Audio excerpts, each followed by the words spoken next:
Ja jums ir konstatēta diska trūce, tad tas nenozīmē, ka jums obligāti jāiet uz operāciju. Jāizvērtē veselības stāvoklis, kādas ir sūdzības, kādi ir simptomi. Un tad mēs izvērtējam, kāda ir tālāka terapija.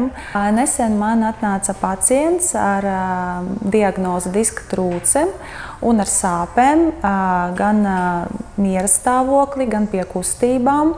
Un bija runa par to, ka ja viņam tā konservatīva ārstēšana nepalīdzēs, ka tomēr vajadzēs taisīt operāciju, jo diska trūce bija diezgan liela.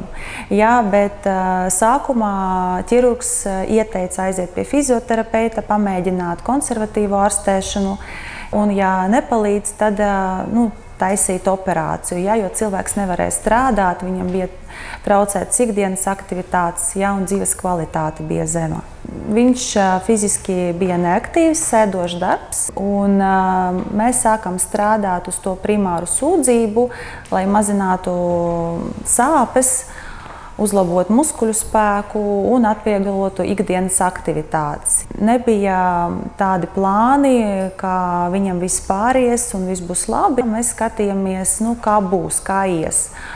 Un sākot strādāt, stiprinot muguras iekšējos muskuļos, uzlabojot to aktīvo stabilitāti, mēs panācām, ka tās sāpes mazinājās un cilvēks varēja atgriezties pie darba, pie ikdienas aktivitātēm un viņam nevajadzēja taisīt operāciju.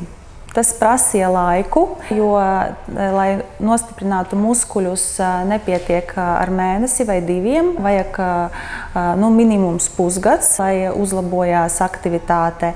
Un cilvēks varēja atgriezties gan pie ikdienas aktivitātēm, un beigās aizgāja uz fitnesa zāli, kur varēja trenēties tālāk, jo viņš gribēja tos muskuļus attīstīt, uzlabot to muskuļu masu, un līdz ar to es viņam ieteicu citu speciālistu, kurš varēja viņam to pielāgot. Viņš nāca 2 reizes nedēļā pie manis, plus viņš vingroja patstāvīgi katru dienu. Viņš cenšas to darīt, cik viņam tur sanāca.